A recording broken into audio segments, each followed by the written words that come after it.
কাদেরকে আল্লাহ তাআলা এই রোজার ব্যাপারে ছাড় দিয়েছেন, কারা চাইলে রোজা ভাঙতে পারবে। এই ফরজ রোজার ব্যাপারে কেউ কেউ কেউ আছে তারা ছাড় পায়, তারা কারা? হু আর দে? এটা আমরা আগে একটু শুনি। তাহলে দোজ হু এক্সাম্পটেড ফ্রম ফাস্টিং, যারা এক্সাম্পশন পেয়েছে, ছাড় পেয়েছে, তাদের মধ্যে থেকে প্রথম হচ্ছে শিশুরা, আসিবিয়ান। শিশুদের উপর রোজা ফরজ না, যতক্ষণ না তারা ম্যাচিউরড হয়। শিশুদের উপর কিন্তু রোজা ফরজ না, প্রাপ্তবয়স্ক হওয়ার আগ পর্যন্ত ফরজ। তাই বলে আবার শিশুদেরকে রোজা রাখতে বাদ সাধবেন না, রাখতে দিবেন। আমার বড় মেয়ের বয়স 8 বছর, সে গতকাল রোজা রেখেছে, সে মহা খুশি। সে কখনো অডিও কল দেয়, কখনো ভিডিও কল দেয়, কখনো ইফতারের ছবি পাঠায়। মানে এটা তাদের মধ্যে কিন্তু একটা অনেক চমৎকার একটা ভালো ইমেজ কাজ করে। তো আপনারা বাধা দিবেন না যদি রাখতে চায়। অনেক বাবা মারা এত সচেতন, এত অতি সচেতন যে ছেলে মেয়েরা রাখতে চায় কিন্তু বাবা মারা দিতে চায় না। 1-2 দিন না খেয়ে থাকলে বাচ্চারা মরে যায়, কিন্তু তার মধ্যে এই যে একটা স্পিরিচুয়াল একটা কি বলবো ভাইব আসলো, একটা স্পিরিট আসলো, এটা যেন আমরা নষ্ট না করি। আমার মনে আছে বৈশাখী টেলিভিশনে একটা লাইভ প্রোগ্রামে এক ছোট্ট মেয়ে প্রশ্ন করতেছে যে হুজুর, আমি তো রোজা রাখতে চাই, আম্মু আমাকে রাখতে দেয় না, তো আম্মুকে একটু বলে দেন যাতে আমাকে রাখতে দেয়। ছোট্ট একটা মেয়ে, সে ফোন করে আমাকে প্রশ্ন করলো। তো দেখেন যে এটা ওই বাবা মায়ের তো গর্ব করা উচিত যে আমার ছোট্ট মেয়ে 7 বছর 8 বছর, যদিও এখনো খরচ হচ্ছে না, আর কয়েক বছর পরে হবে, কিন্তু সে রাখতে চায়, সে সেলিব্রেট করতে চায় সে আমাকে। তো আমরা যেন তাদেরকে বাধা না দেই, আমরা যেন তাদেরকে ইন্সপায়ার করি। আমার মনে আছে আমি ছোটবেলা, তখন আমি মাদ্রাসায় ভর্তি হই নাই, আমি তখন স্কুলে পড়তাম, তো খুব ছোট, কিন্তু আমি রোজা রাখতে চাইতাম, আব্বা আম্মা দিতে চাইতো না। আমার দাদি আমাকে বলতো যে তুমি একটা কাজ করবা, তুমি সকালে স্কুলে যাবা, দুপুর 12টায় ফিরে আসবা, এসে খেয়ে ফেলবা, তো হাফ রোজা হয়ে গেল, অর্ধেক। এরপরের দিন আবার সকালে না খেয়ে যাবা, দুপুর 12টায় এসে খেয়ে ফেলবা, অ্যানাদার হাফ, তো 2 হাফ মিলে একটা হয়ে গেছে। এইভাবে আমি অনেকগুলো রোজা রাখছিলাম ওই বছর। এখনো এই স্মৃতি আমাকে স্মৃতিকাতর করে। আমার দাদি, যে আমার দাদি নাই, চলে গেছেন, আল্লাহ আমাকে জান্নাত নসিব করুক, আমরা দোয়া করি। কিন্তু আজও আমার কাছে এই নস্টালজিয়া ফিলিংটা হয় যে আমি কিন্তু এইভাবে রোজা রাখছিলাম ছোটবেলায়। আমাদের বাচ্চারাও তাই করে। সো ওদের মধ্যে যে এই আবেগ, এই উচ্ছ্বাস, এটাকে যেন আমরা নষ্ট না করি। বাট লিগালি তাদের উপর রোজা ফরজ হয়নি, প্রাপ্তবয়স্করা রাখবে, তাইলে ওদের রাখা লাগবে না। নাম্বার 2, মাজনুন, পাগলদের উপর রোজা ফরজ হয় না। যারা পাগল তাদের উপর ফরজ হয় না। একটা হাদিস শোনাই, আল্লাহ রাসূল সাল্লাল্লাহু আলাইহি ওয়াসাল্লাম বলেছেন, আমি সবকিছু খুব প্রিসাইজলি বলছি যেহেতু আমাদের সময় কম। রুফি আল কালামু আন সালাসা, 3 ব্যক্তির উপর থেকে শরীয়তের কলম উঠিয়ে নেওয়া হয়েছে। আনিন নাইমি হাত্তা ইয়াস্তাইকিযা, ঘুমন্ত ব্যক্তি যতক্ষণ না সে জাগে। ঘুমের মধ্যে আপনারা কেউ বকা দিয়ে ফেললে আপনি মাইন্ড করতে পারবেন না, তো ঘুমাইছিল, কাকে বকা দিয়েছে কি করছে সে জানেই না। ঘুমন্ত ব্যক্তির উপর থেকে শরীয়তের কলম উঠিয়ে নেওয়া হয়েছে। আনি সবিগি হাত্তা ইয়াহতালিমা, শিশু যতক্ষণ না সে প্রাপ্তবয়স্ক হয়। ওয়া আনিল মাজনুনি হাত্তা ইয়াকিলা, পাগল যতক্ষণ না সে সুস্থ হয়। এই 3 শ্রেণীর ব্যক্তি থেকে শরীয়তের কলম উঠিয়ে নেওয়া হয়েছে। বুঝতে পেরেছেন? আচ্ছা, 2টা গেল। 3 নাম্বার হচ্ছে মারিদ। আপনি যদি খুব অসুস্থ হন তাহলে আপনি রোজা ভাঙতে পারবেন, যেটা আমরা ওই যে ইন্ট্রোডাক্টরি ডিসকাশনে বলেছি যে অসুস্থ হলে আপনি রোজা ভাঙতে পারবেন। 4 নম্বরে হচ্ছে মুসাফির, ট্রাভেলার, যদি আপনি লম্বা সফর করেন আপনি রোজা ভাঙতে পারবেন। এটা ন্যূনতম সীমা হচ্ছে 48 মাইল। তাই বলে কেএল থেকে পেনাং যাচ্ছেন আর রোজা ভেঙে ফেললেন, এটা করা যাবে না। আবার এখানে যদি আপনার সফরের পেরেশানি থাকে, খুব কষ্ট, তাহলে আপনি এই সুযোগটা নিতে পারবেন। কিন্তু আল্লাহ বলেছেন ওয়া আনতাসুমু খায়রুল লাকুম ইন কুনতুম তা'লামুন, যদি তোমরা রোজা রাখো এটাই তোমাদের জন্য কল্যাণ, যদিও আমি ফ্লেক্সিবিলিটি দিয়েছি। তো রাসূল সাল্লাল্লাহু আলাইহি ওয়াসাল্লামের সময় দেখা যেত যে মক্কা থেকে মদিনা, মদিনা থেকে তায়েফ যেতে প্রচন্ড গরমের মধ্যে ওনারা উট দিয়ে মরুভূমির উপর দিয়ে যেত। তো ওই পরিস্থিতি কিন্তু আমাদের নেই। কিন্তু যদি আপনার লম্বা সফর হয়, লেটস সে আপনি কেএল থেকে নিউ ইয়র্কে ফ্লাই করছেন, সফরের অনেক পেরেশানি, অনেক সময় হয়তো খেতে পারছেন না, আপনি চাইলে এই ফ্লেক্সিবিলিটি নিতে পারবেন। তো অসুস্থতা আর সফরে থাকলে আপনি রোজা ভাঙতে পারবেন, তবে ফাইদ্দাতুম মিন আইয়ামিন উখর, অন্য সময় এটা গুনে গুনে রাখতে হবে। 5টা যদি ভাঙা যায় পরে 5টা কাজা করবেন। এই পয়েন্টটা কি সবার কাছে ক্লিয়ার? সফরে যে রাসূল সাল্লাল্লাহু আলাইহি ওয়াসাল্লাম রমাদানে রোজা ভেঙেছে, এটার একটা দলিল বলি। আপনারা মক্কা বিজয়ের নাম শুনেছেন না? রাসূল সাল্লাল্লাহু আলাইহি ওয়াসাল্লাম হিজরত করলেন, পরে আবার বিজয় করলেন। এই মক্কা বিজয় কত হিজরিতে হয়েছে কে বলতে পারবেন? হ্যাঁ, হিজরি বলেন তো দেখি। অষ্টম হিজরি, মাশাআল্লাহ। অষ্টম হিজরিতে রাসূল সাল্লাল্লাহু আলাইহি ওয়াসাল্লাম যখন মক্কা বিজয় করতে যান, এটা কোন মাস ছিল জানেন? হ্যাঁ, রমাদান মাস। রমাদানের 20 তারিখে মক্কা বিজয় হয়েছে, 20 রমাদান। তো রাসূল সাল্লাল্লাহু আলাইহি ওয়াসাল্লাম মদিনা থেকে মক্কায় যাচ্ছেন বিশাল বাহিনী নিয়ে। মক্কায় পৌঁছতে আরো 90 কিলোমিটার বাকি। আল কাদিদ নামে একটা জায়গা আছে, সহিহ বুখারীর বর্ণনা। ওই কাদিদ নামক জায়গায় রমাদানে রাসূল সাল্লাল্লাহু আলাইহি ওয়াসাল্লাম রোজা ভেঙেছিলেন, ওটের উপর বসে ঢকঢক করে পানি খেয়েছিলেন, যাতে সবাই দেখে। কারণ সবাই ভাববে রমাদানের রোজা রাখবো কি রাখবো না, সবাই আলাদা করে বলতে অনেক সময় লাগবে। রাসূল সাল্লাল্লাহু আলাইহি ওয়াসাল্লাম একটা উঁচু জায়গায় সবাইকে দেখে ওটের উপর পানি খেয়ে ফেললেন।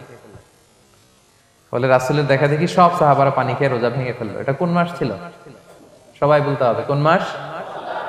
রমাদান। রাসূল সাল্লাল্লাহু আলাইহি ওয়াসাল্লাম সফরে ছিলেন, ফলে তিনি রোজা ভেঙেছেন। দলিল পাইছেন? হ্যাঁ, আচ্ছা, সংক্ষেপ করে দিচ্ছি, লম্বা কথা সংক্ষেপ করে দিচ্ছি। আর কোরআনের আয়াত তো শোনালামই আমি, ফামান কানা মিনকুম মারিদান আও আলা সাফার ফাইদ্দাতুম মিন আইয়ামিন উখর। কেউ যদি অসুস্থ হয় কিংবা ট্রাভেল করে, চাইলে রোজা ভাঙতে পারবে, তবে গুনে গুনে পরে আদায় করে নিতে হবে। এই যে গুনে গুনে পরে আদায় করে নিতে হয়, এটারে বলে আরবিতে কদা, বাংলায় আমরা যেটাকে কাজা বলে অভ্যস্ত। বাংলায় আমরা কি বলি? একটু কথা বলেন আমার সাথে, বাংলায় কি বলি? কাজা বলি। তো আপনি অসুস্থতার কারণে যদি রোজা ভেঙে ফেলেন, পরে এগুলো কাজা করবেন। সফরের কারণে যদি রোজা ভেঙে ফেলেন, পরে আপনি কাজা করবেন। 5 নম্বরে যাদেরকে এক্সাম্পশন দেয়া হয়েছে, ওটা আমি আয়াতে বলেছি। আরবিতে এদেরকে বলে আল হারাম, মানে very old man or women, খুবই বয়োবৃদ্ধ, অতি বৃদ্ধ মানুষ। 100 বছর, 105 বছর, এরকম আমাদের কিছু মুরব্বীরা আছে না, ওনাদেরকে খাবার দিলে খেতে পারে না, কাউকে চিনে না, ওনাদের জীবনের স্বাদ আল্লাহ সব শেষ, বিদায়ের সময়। ওই সময় উনি আর কি রোজা রাখবেন? এজন্য আল্লাহ তাআলা ওনাদেরকে ছাড় দিয়েছে। অনুরূপ ভাবে যদি এমন কোন অসুস্থ হয়, মানে মারিদুন লা ইউরজা শিফাউ, সে যে আবার সুস্থ হবে এই আশা আর নাই, এরকম ডাক্তার অনেক বলে দিছে যে ক্যান্সারের 3rd স্টেজে চলে আসছে, সে সার্ভাইভ করবে যতদিন কেমোথেরাপি দেওয়া হবে, তো শেষের দিকে সে অনেক অসুস্থ, অনেক ড্রাগস নিতে হয়, ওষুধ খাইতে হয়, তার আর সুস্থ হওয়ার সম্ভাবনা নাই। এই 2 শ্রেণীর লোকদের জন্য ছাড় দেয়া হয়েছে, তাদের কাজা করা লাগবে না, কারণ কাজা তো করতেই পারবে না। কি বলেন? তারা ফিদিয়া দিবে। কি দিবে বলেন? কি দিবে? ফিদিয়া। ফিদিয়া হচ্ছে প্রত্যেকটা রোজার জন্য একজন মিসকিনকে 2 বেলা করে খাওয়ানো। আই রিপিট, একটা রোজার জন্য একজন মিসকিনকে 2 মিলস, বাস হয়ে গেল। 30টা যদি উনি রাখতে পারে নাই, আপনি একজন মিসকিনকে 30 বেলা 2 মিল খাওয়াতে পারেন, অথবা 30 জনকে 2 বেলা খাওয়াতে পারেন, অথবা 60 জনকে 1 বেলা খাওয়াই দিতে পারেন, অথবা এই পরিমাণ টাকা দিয়ে দিতে পারেন। হিসাবটা সহজ হয়েছে না? লেটস সে মালয়েশিয়াতে একটা রেগুলার মিল নিতে কত লাগে? কত লাগে? ধরেন যে মালাই দোকান বা মামাদের যে দোকানগুলো, একটা নাসি নিলাম, একটা আইয়াম নিলাম, একটা 100+ নিলাম, এই তো একটা প্যাক হয়ে গেছে। কত পড়বে? 10 রিঙ্গিট, রাইট? তাহলে 10 রিঙ্গিট হচ্ছে একটা মিল, আর 2টা মিল করলে 20 রিঙ্গিট। তাহলে প্রত্যেকটা রোজার জন্য 20 রিঙ্গিট করে আপনাকে ফিদিয়া গুনতে হবে। 30টা রোজার জন্য কত? 600 রিঙ্গিট। তাহলে ফিদিয়া ব্যাপারটা ক্লিয়ার হয়েছে সবার কাছে? আমাদের এরকম মুরব্বী যদি থাকে যারা রোজা রাখতে পারছেন না, তাদের জন্য আমরা এইভাবে ফিদিয়া আদায় করি। গেল। ইমাম মালিক আলাইহি রাহমা, মালিকি মাযহাবের ইমাম, উনি ওনার শেষ জীবনে খুব অসুস্থ ছিলেন। উনি ওনার শেষ জীবনের রমাদানে রোজা রাখতে পারেন নাই, এত বয়স হয়ে গেছিল, রোজা রাখতে পারেননি। তো উনি 30 জন মিসকিনকে এনে গোশত আর রুটি খাওয়াই দিয়েছিলেন একসাথে, ফিদিয়া আদায় হয়ে গেছে। তো এরা ছাড় পাবে। 6 নাম্বার হচ্ছে আসহাবুল আমাল আশ-শাক্কা, যারা খুব কঠিন কাজ করে। এই প্রসঙ্গটা নিয়ে অনেকে ভুল বুঝে। এটা হচ্ছে এমন এমন কাজ যারা করে, যারা কাজ করতে করতে অসুস্থ হয়ে যাওয়ার সম্ভাবনা আছে, মৃত্যুর মুখোমুখি বেহুশ হয়ে যাওয়ার সম্ভাবনা, হ্যাঁ, তাদের জন্য ছাড় দেওয়া। ব্যাপারটা এমন না যে কেউ মরুভূমিতে কাজ করে সে রোজা ভাঙতে পারবে, কেউ রিক্সা চালায় কেউ রোজা ভাঙতে পারবে, কেউ স্টোন ক্র্যাশে কাজ করে সে রোজা ভাঙতে পারবে, এরকম। ধরেন যে মরুভূমিতে যারা কাজ করে, বা বাংলাদেশে সামারে যারা রিক্সা চালায়, অথবা আয়রন ফ্যাক্টরিতে যারা কাজ করে, অনেক সময় এমন হয় তারা ডিহাইড্রেশনে ভুগতে ভুগতে বেহুশ হয়ে যায় কাজের মধ্যে, এরকম হয় না? হয়। তাদের জন্য ছাড়, কিন্তু তাদের জন্য রেকমেন্ডেশন হচ্ছে এটা ফরজ ইবাদত, এটা তাদেরকে রাখতেই হবে। হয়তো নাইট শিফটে কাজ করার ট্রাই করবে, অথবা সারা বছর একটু একটু জমিয়ে রোজা রাখার চেষ্টা করবে, কিন্তু রোজা তারা রাখবে, তারা সাহুর খাবে, তারা রোজা রাখা শুরু করবে। কিন্তু মরুভূমিতে কাজ করতে করতে যদি এমন হয় যে সে বেহুশ হয়ে যাচ্ছে, মরার উপক্রম, এই পরিস্থিতিতেও সে রোজা ভাঙতে পারবে না, ইসলাম এতটা কঠিন নয়। পরিস্থিতি যদি এমন হয় তখন সে রোজা ভাঙতে পারবে, পরে সে রোজাগুলো কাজা করে নেবে। আচ্ছা, তো এই জন্য এই সমস্ত লোকদের ব্যাপারে আমাদের একটু সহনশীল হওয়া উচিত। আমাদের যে ওয়ার্কাররা গরমের মধ্যে কনস্ট্রাকশনে কাজ করে, আয়রন ফ্যাক্টরিতে কাজ করে, খুব কঠিন কাজ করে, তাদের কাজের টাইমটা কমায় দেয়া, তাদেরকে সাপোর্ট দেয়া, যাতে তারা রোজা রাখতে পারে। 7 নাম্বার হচ্ছে আল হামিল, গর্ভবতী নারী। 8 নাম্বার হচ্ছে আল মুরদিআ, ব্রেস্ট ফিডিং মাদার, বাচ্চাকে দুধ খাওয়াচ্ছে যে মায়েরা, ওনারা রোজা ভাঙতে পারবে। যদি ডক্টর বলে যে আপনি যদি রোজা রাখেন পেটের বাচ্চার সমস্যা হবে, রোজা ভাঙতে পারবে, পরে কাজা করবে। অথবা ডক্টর যদি বলে যে আপনি যদি না খান তো বুকে দুধ আসবে কোত্থেকে, বাচ্চাকে খাওয়াবেন কিভাবে, ডিহাইড্রেশন হবে, রোজা ভাঙতে পারবে।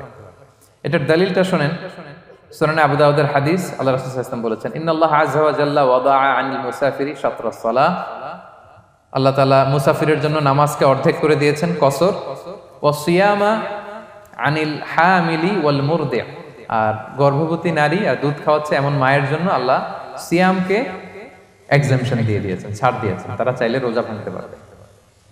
ক্লিয়ার? 9 নাম্বার হচ্ছে মেনস্ট্রুয়েশনাল পিরিয়ড যাদের হয়, যে বোনদের পিরিয়ড হচ্ছে মাসিক, রোজা রাখবে না, যতটা ভাঙ্গা গেল পরে আদায় করে নিবে। 10 নাম্বার হচ্ছে পোস্টপার্টাম পিরিয়ড, যেটা নিফাস বলে, আফটার বার্থ, এই বেবি ডেলিভারি, বেবি ডেলিভারির পরে আমাদের বোনদের যেই পিরিয়ডটা হয় সেই সময় ওনারা রোজা রাখবেন, কয়টা ভাঙলো গুনে পরে কাজা করে ফেলবে। এবং আম্মা জান আয়েশা রাদিয়াল্লাহু তাআলা আনহা উনি বর্ণনা করেন, কুন্না নাহিদু আলা আহদি রাসূলিল্লাহ, এটা একটা ন্যাচারাল প্রসেস, আমাদের আম্মা জান নবীদের স্ত্রীদেরও এটা হতো। তিনি বলতেন যে আমাদের যখন পিরিয়ড হতো, সুম্মা নাতহুর, এরপর যখন আমরা সুস্থ হয়ে যেতাম, ফায়ামুরুনা বিকাদাইস সিয়াম, রাসূল সাল্লাল্লাহু আলাইহি ওয়াসাল্লাম আমাদেরকে রোজাগুলো কাজা করতে বলতো, ওয়ালা ইয়ামুরুনা বিকাদাইস সালাহ, নামাজ কাজা করতে বলতো না। আমাদের বোনরা পিরিয়ডের কারণে যে নামাজগুলো চলে যায় এগুলো কিন্তু পড়তে হয় না পরে, কিন্তু রোজা যদি ভাঙা হয় সেগুলো কি করতে হয়, রাখতে হয়। একটা মজার হাদিস শোনেন, আম্মা জান আয়েশা রাদিয়াল্লাহু তাআলা আনহা বলেন যে আমার যে রমজানের ভাঙতি রোজাগুলো ছিল আমি সারা বছর রাখতাম না, আমি হাদিস পড়তে গেলে অনেক সময় লেগে যাবে, সারা বছর আমি রাখতাম না, এটা আমি শাবান মাসে রাখতাম। কোন মাসে? শাবান মাসে। কেন? কারণ রাসূল সাল্লাল্লাহু আলাইহি ওয়াসাল্লাম নিজেও রমাদানের পরে সবচাইতে বেশি নফল রোজা যেই মাসে রাখতেন সেটা হচ্ছে শাবান মাস। এই যে এই মাসের আগে যে মাসটা আমরা কাটায় আসলাম শাবান, এই শাবান মাসের প্রায় পুরো মাসে রাসূল সাল্লাল্লাহু আলাইহি ওয়াসাল্লাম রোজা রাখতেন। আম্মা জান আয়েশার যে ভাঙতি রোজাগুলো উনি সারা বছর না রেখে ওই সময় রাখতেন, হাজবেন্ড ওয়াইফ দুইজনেই রোজাদার। ব্যাপারটা সুন্দর না অনেক? দুইজনেই, যেহেতু আমার হাজবেন্ডও রাখতেছে তো আমিও এই টাইমে রাখি, এইভাবে উনি বুদ্ধি করে ওনার রোজাগুলো রেখে দিতেন, উনি শাবান মাসে রাখতেন। কারণ তিনি রাসূল সাল্লাল্লাহু আলাইহি ওয়াসাল্লামের ব্যাপারটা খেয়াল করতেন। এমন হতে পারে যে অন্য মাসে যদি উনি রোজা রাখেন দিনের বেলায়, রাসূল সাল্লাল্লাহু আলাইহি ওয়াসাল্লাম হয়তো আম্মা জান আয়েশা রাদিয়াল্লাহু তাআলা আনহা সঙ্গ পেতে চাইতে পারে দিনের বেলায়, সো এটা রাসূল সাল্লাল্লাহু আলাইহি ওয়াসাল্লামের জন্য কষ্টকর হবে, আর উনি তো রোজা রেখেছেন, সো উনিও প্ল্যান করে এমন সময় রাখতেন যে সময় রাসূল সাল্লাল্লাহু আলাইহি ওয়াসাল্লাম নফল রোজা রাখতেন, শাবানে রাখতেন। তো আমাদের বোনরা এই কাজটা করতে পারেন, শাবানে আপনারা এগুলো রাখতে পারেন। এই পয়েন্টটা শেষ। এই লোকেরা রোজা ফরজ হওয়ার পরেও ছাড় পাবে, আর যে সমস্ত ক্ষেত্রে ভাঙতে পারবে তারা পরে এগুলো কাজা করবে। কাজা মানে একটা রোজার জন্য একটা রাখা, একটার জন্য একটা রাখা। আর ফিদিয়া মানে কি একজন বলতে পারবেন? বলেন। মাশাআল্লাহ, একটা রোজার জন্য একজন মিসকিনকে 2 বেলা খাওয়ানো, আর 30টা রোজার জন্য 60 বেলা। এই তো হয়ে গেল, বুঝে গেছেন।